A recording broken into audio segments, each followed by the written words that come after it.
Yeah, Okay. that's great. So let's do. So we've got 30 minutes to keep on schedule. So you have 30 minutes to, or does that include? Let me just double check with our restreamer right now. Does that include spatula percent? Because spatula percent, I believe, has a 10-minute estimate. Okay. I believe we included that, but. No, I asked you for that estimate separately. Oh, okay. So I believe you've got at least 20 minutes to explain the game a little bit better. Or no, so plus 10 then, so we do... Wait, so let me just double check. This is the best of problems to have. Oh, it totally is. I am so glad that it wasn't struggling for an hour and a half to fail. And I love that that's a legit score, too. That's a legit time as well, because he was still under 3 balls. Was I on ball 3 or ball 2? You were on ball 2 when you killed it. So yeah, you are good to go. I don't know how... I mean, it wasn't for score. I mean, that last score doesn't count. Huge, score doesn't count. Yeah, and that's actually not my best score, I don't think. Yeah, we do need to talk about the super secret skill shot, because it's not just a super secret skill shot for extra points and a free lock. It's also a tool that is used a lot during ball saves. At least for myself, I've seen McSquid use it a ton, just to get the ball under control and into a place where he needs it. That's advantageous to him. Absolutely. So that was 3 balls drained, and did I get 1 or 2 death saves? I think it was 2 death saves. It was 2 death saves, I believe. Yep. So that's not enough, so I'm gonna keep counting for my donations. I'm very happy that we did a great job. I'm not happy that we did too good of a good job, so I'm not donating it enough. So I'm gonna keep that rolling for the rest of our show, which is now gonna turn into a showcase. Yeah. So I guess why don't we get started while Amber's checking up on our actual time limit? We don't want to mess up their schedule. Yeah. So let's talk about that super secret skill shot. I just want to let you know how long we've got. We want to end this plus spatula percent no later than 3:21 p.m. Eastern. I don't have a clock handy. It is currently 2:31. So we can gain some time back. But let's do a mechanics explanation for about X amount of time. We'll figure it out. Well, you just keep us on task, and we'll start talking. So one of the thing that Scott was just talking about is his super secret skill shot, and I actually did that a lot throughout the run. That was what I was calling lock quick shots, which is what they're called any other time other than the initial skill shot. So for people who aren't pinball people, a skill shot is the first shot of your game. So normally it's what is done with the plunger down here. I don't actually know if you can see it. There we go. Just that alone. Usually it's no flippers, but that was a quick shot. That should have been it, except I was messing around. So for Scott's, it cancels it when that happens. For Scott's super secret skill shot, you must let the ball travel all the way around the orbit, bounce off of the left flipper without flipping, and then back flip into the lock with the right flipper. So you saw me doing that a lot during the run because it's the fastest way to get a ball into that lock. There's a much safer method where we do a short plunge here, which a short plunge is when you on purpose don't plunge as far as you can. And then we let the ball roll down off of this trail and catch it on the right flipper, and then we backhand it into the lock. So the lock quick shot and the secret skill shot are actually much faster than that. And I was able to hit them quite a lot during this run, so I'm very happy about that. So that's the other main method of getting things into the lock there are the backhands. So let me just demonstrate what I just talked about, and then I missed the catch, but that's fine. So there, I recovered the catch. And so what I was doing there is called a live catch, where the attempt is to flip the flipper such that the ball meets it at the very apex of the flip, at the very same, it's the closest thing in pinball we have to a frame perfect trick. So if you are able to do that, because physics, this one I actually don't quite understand, the ball will just stop dead on the top of that flipper, even if it's coming screaming down. If you can time that perfectly, the ball will just stop. I'm sure I did that a few times during the run. I will try to do it again. Another thing, since we're talking about the high-level moves that we do around here, Let me see if I can demonstrate what is called a drop catch. I'm going to try to put it in the scoop to do that. I missed. That's fine.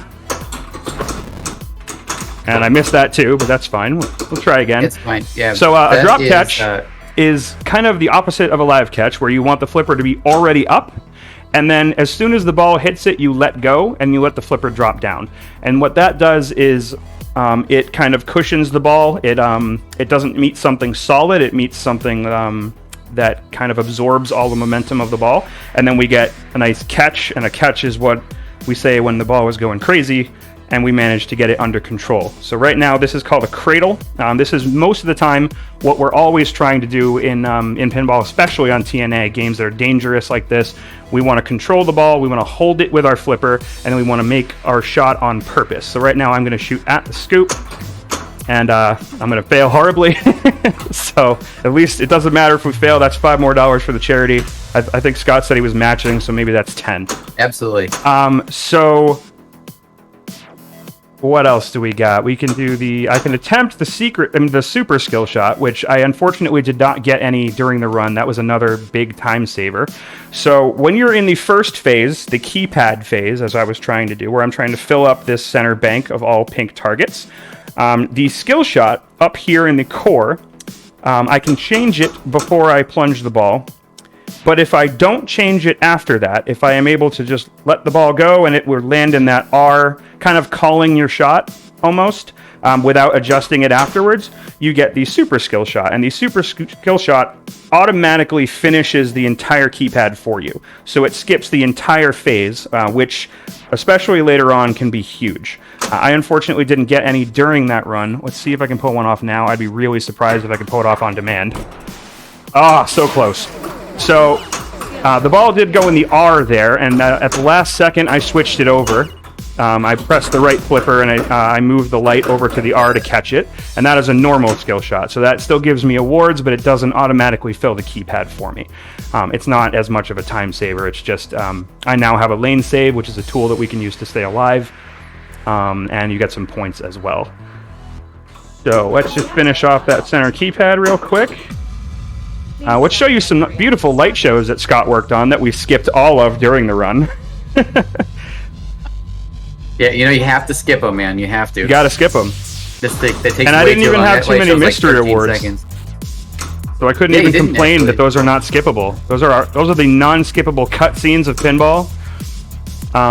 This is actually my favorite song in the entire game, and you barely heard it at all because we finished the run so quickly. It's called Alpha Particles. I've bought this soundtrack 3 times. I recommend you do the same. Maybe not 3 times, but still. Scott's an excellent composer. I'm not sure why he bought it 3 times. If you want to buy it 3 times, feel free. So as I was saying while I was playing, the left orbit shot is much easier and much safer than the right. And because we're only on reactor 1, both of them are lit right now. So you see the pink lights that are doing the little cycle and the arrows that are lit up and pointing. That means either one of those I could hit right now will stop and fall into the core. I believe after reactor 3, it only is one of them is lit at a time. And whenever you hit one of these slingshot little trampolines here, and whenever you hit the pop bumper, that will switch on you. So a lot of the times during the run, I was trying to hit one of those or 3 of those or something just to get it to scoot over to the left. And whenever I did that, I was much happier and safer shooting at that. Even if I miss, I can do a nice little bump and what we call a dead bounce. A dead bounce is where you, on purpose, do not flip and you let the ball bounce. What you just saw there is a double dead bounce, so it bounced off the left flipper, off the dead right flipper, and then I was easily able to catch it. So that means I get another shot, like Robin Hood, and I failed. Ooh, that might give it back. It did. That was a textbook drop catch out of the scoop, and Scott was very nice to put a ball saver on that for us. For how long is that? Like 2 seconds? Yeah, it might be 2 seconds, but it's got a little bit of a buffer on it too. It kind of makes a decision whether it thinks you did that purposely or not. Oh, that's interesting. Yeah, it's like if you start doing that too much, it's gonna start not being so lenient. I know in multi-ball, there's a lot of interesting stuff in multi-ball too. That if you start a multi-ball and you drain all 3 of your balls, as soon as it kicks 3 more in play, it kills the ball saver. I did know that because that has happened a lot. Yeah, it was an exploit that people were people were doing early on, and I actually had to kill that exploit, unfortunately. But oh, there's another exploit for you. Which one was that? Oh, that's not an exploit. That was the super jackpot exploit. No, that's a sneak-in, man. I'm not fixing that. Yeah, don't, but you should still tell everybody about it. Yeah, so what he did there is there's a goal when you start multi-ball is you have to bash through the drop targets because those pop back up. Those are worth jackpots, right? And that jackpot is variable based on a bunch of different factors. There's one right there. So you can see that one's worth 20,000. If he shoots it again, the second drop target, 40,000. He'll shoot it again. There's a third drop target there, but these drop targets are actually resetting on him. So there we go. So he's got the third drop target down now. If he shoots it into the scoop, that's a super jackpot. It wasn't cooperating. I'm gonna have to get the third one again. It's not easy, and no, it's very not easy. They cascade backward on you until the first one's back up again. You got to start over. So now they're all starting over because I was not able to get the last one in time. It is all good, but I'll tell you what, the first time you get into the scoop during multi-ball, it will do something. It's a super jackpot, or it's the super jackpot, and you get an add-a-ball, which is going to dump another ball into play. So you should probably tell them that there is a scoop at the end of the lock. I'm not sure we ever made that clear. There is a scoop back there. It's a little bit, it's a little tough to see, but you can. It is back there. It does capture the ball and fire it back at you. See, that was actually what you just did there was the reverse super secret. $10 more for charity. And a death save. And some more money for charity. Gotta get that money. Get that money. Oh, it's so great. This is fun. So there's a question in chat. So how hard is it to tune the physical features and flippers of the including everything, right? So it's really not difficult to tune a pinball machine. I think it is difficult to make a machine that has fun geometry, that has challenging geometry, but at the same time isn't unfair. I mean, that's tough, but once you actually own the game, it's just general maintenance and everything should be working just fine for you. Yeah, right. So we do a lot to keep our machines tuned, those of us who care about them. Unfortunately, a lot of the times when you encounter pinball machines in the wild, as we like to say, on location, in an arcade, in a movie theater, etc., those are run by operators, and that's their entire profession, is just putting games into movie theaters and everything and getting everybody's quarters. They tend to they just want to do what they need to do to keep the game running so that it keeps earning quarters, whereas those of us who are enthusiasts, who own our games and we're all in our own houses, we tend to take much better care of them. So it's much easier for us to keep everything running because we do regular maintenance. Believe it or not, pinball machines are serviced very similar to cars, except you don't really need to do the oil change. We use a lot of car products like cleaners and waxes, and if you're going so far as to do a full restoration, we use car clear coat on these games as well. So thank you very much, car automotive industry, for all the wonderful tools that we use to keep these games running. Yeah, it's awesome. And then to go back really quick to that other add-a-ball thing too. There's some people in chat were like, "Oh, I didn't even know that was in there." But if you have multiple balls in play, there is a pink indicator that lights up on the 2x, 3x, and 4x inserts on there on the playfield there. I'll do it right now for you. Or I'll try to do it right now. This is really cool. So everything here is try.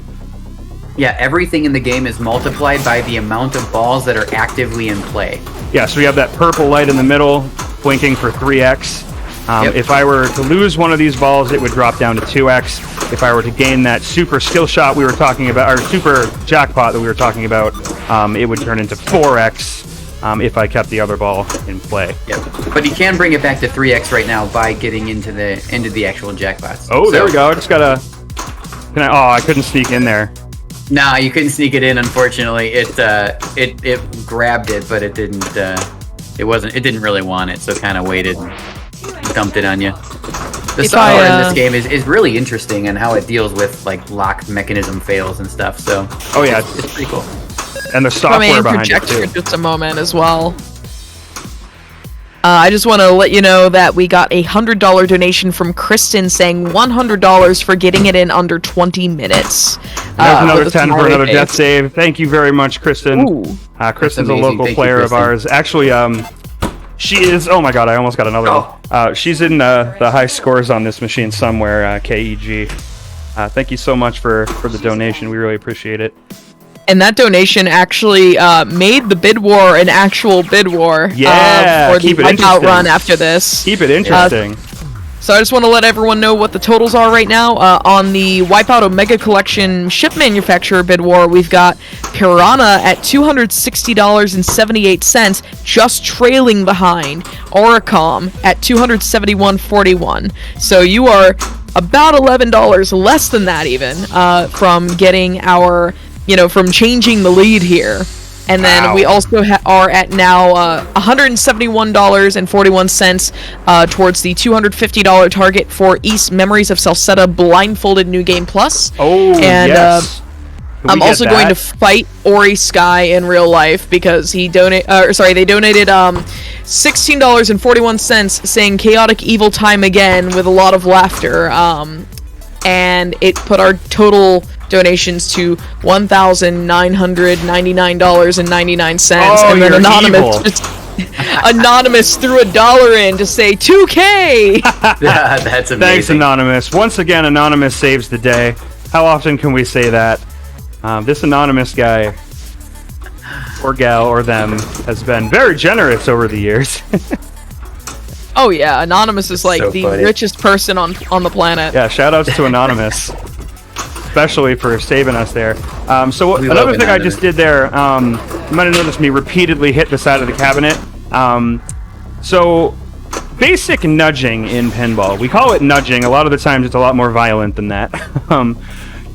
Basically, when we nudge in pinball, it's because we see something that is about to happen that we don't like. That's really the entire criteria beyond when it comes to nudging. So if the ball is obviously going to go into one of these out lanes or something, I want to stop that. If the ball is going to come down the center, I want to stop that by hitting the game side to side. And I happen to know in this game that if you drop down the C lane here, as you can see, a vertical line can basically be drawn straight to the little tiny drain here. So what I'm doing is I know that that's going to happen, and I don't want it to happen. So what I'm doing is I repeatedly hitting the side of the game. What that does is it makes the ball wiggle in between those two rubber things that it's passing beneath. And then when it comes out, it'll probably come out either to the left or the right side instead of straight down. And that lets me either get it on the flipper or get it on the bouncer and stay up there. So also, one more time check as well. We're going to be aiming to transition over to spatula percent. We're going to transition at 2:55 p.m. It is 2:46 p.m. You've got about 9 minutes. Scott, what do you think the most entertaining thing we can do in 9 minutes is? Ooh, oh, that's a good call. Maybe some one-handed. We didn't make anybody pay for that, but we just got a lot of big donations, so I don't think it would be too bad.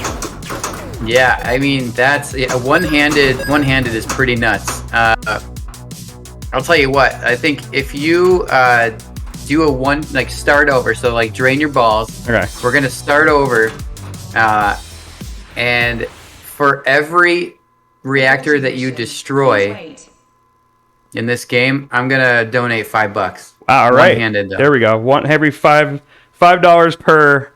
$5 per reactor done. Per reactor done one-handed in probably 7 minutes now. All right, let's do it. I don't want to waste any time. So. Yep. All right. Here we go. 3, 2, 1, go. Nope. All right. So when I'm doing this, I like to keep my other hand behind my back so I don't accidentally use it. See that? See that? I only need one hand. So those nudge skills are amazing. Look at this. Come on. Nope, not quite. It doesn't matter. It doesn't matter. I just cheated. I used my other hand to cancel the animation.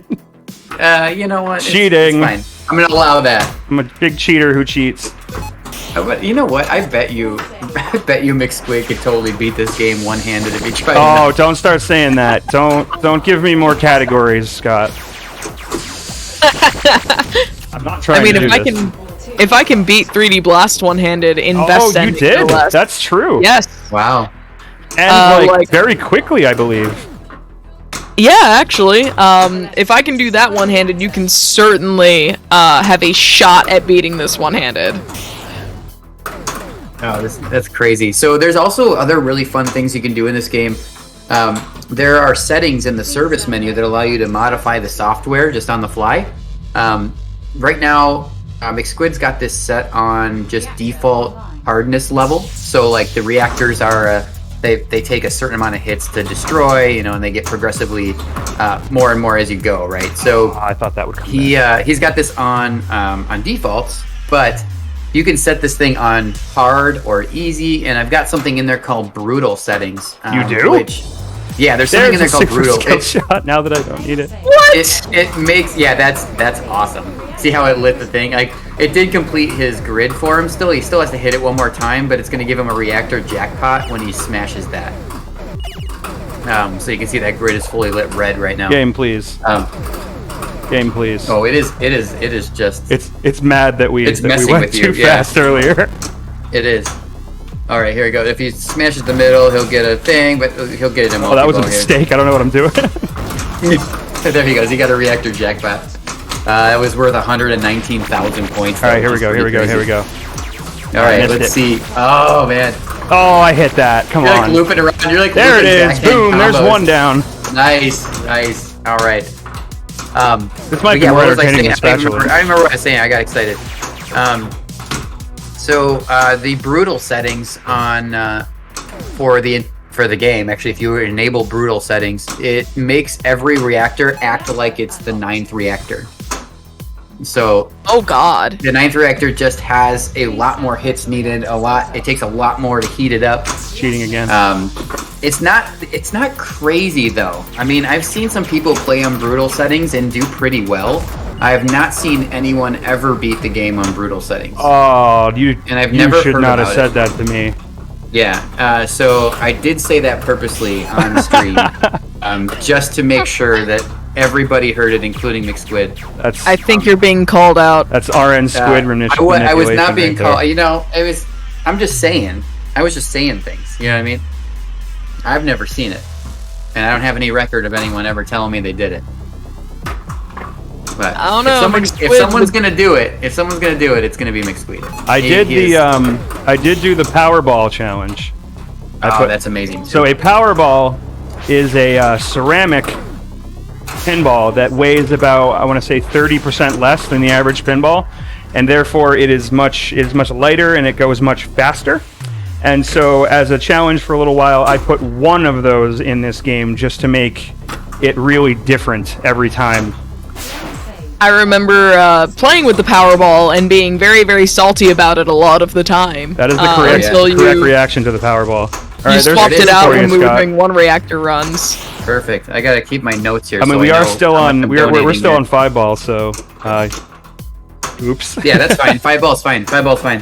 In fact, you know, if we still have time left, here, start another game and destroy some more reactors. All right, what are we on time? We're at 2:51. We're trying to transition at 2:55. Oh yeah, perfect. One more one-handed game. Perfect. I can get a couple more donations in there. Yep. Welcome to the future. All right, can I get the super? Nope. Okay. Man, I really want to see him. I want to see him attempt brutal settings. And now I'm very excited about it. He tried a death save. I don't know if you guys saw what he just did there. He tried a one-handed death save. I did try it. I saw that.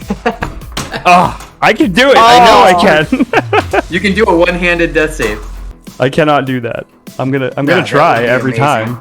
I programmed myself to do those for this marathon, and now I have to untrain myself to do those because those are very illegal in competition. If you do those on purpose in competition, you will get disqualified.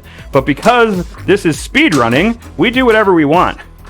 In fact, a lot of pinball people got really angry at my first speedrun because it included a death save, and they're not really familiar with speedrunning, and so they didn't know that bugs and glitches are allowed in any percent. Absolutely. Which is why we call it any percent. All right, nice. Oh, Reactor 1 is started. It's fine. Ball save coming out of that scoop. It's all good. All right, here we go. Nope, that's not good. You know what? It's fine though, because the spinner rips the... Oh, okay, I see what you're doing. All right. Well, the spinner up there is going to also advance the reactor temperature. So the But not temperature is at enough. 29% right now. Buff that.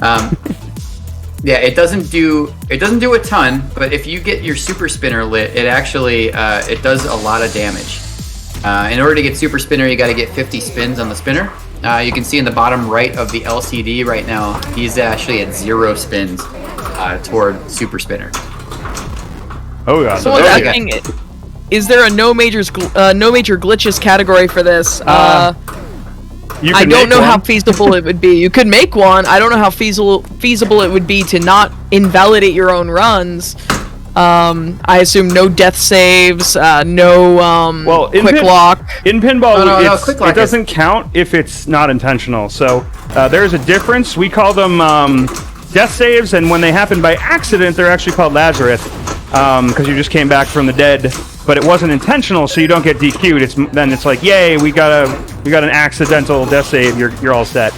So it's very intent based, and it's really up to the tournament directors and your fellow competitors as to whether it was obvious you tried to do it on purpose. Really, we rely a lot on sportsmanlike conduct. So it is 2:54 going into 2:55. All right, well, that was PM. I was going to say that Right, was so my that was final Raptor ball, but I one managed down. to get one more for you, Scott. So we're going to cancel this game. There's 3 more. All right. Well, we'll cancel this game, and then we'll be right back in a little bit with TNA spatula percent. Y'all Amber, donated can you for let me this. know which 2 kitchen utensils won? Let me quickly grab I the actually options. want to plug that really quickly to people in chat as we go to this transition between because we do have to move a camera. There is going to be a poll in chat. If you are on the main Twitch client, you can participate in this poll. You'll have 5 options for cooking implements. Not all of them plus a few extras are shown in the picture that I just posted in chat.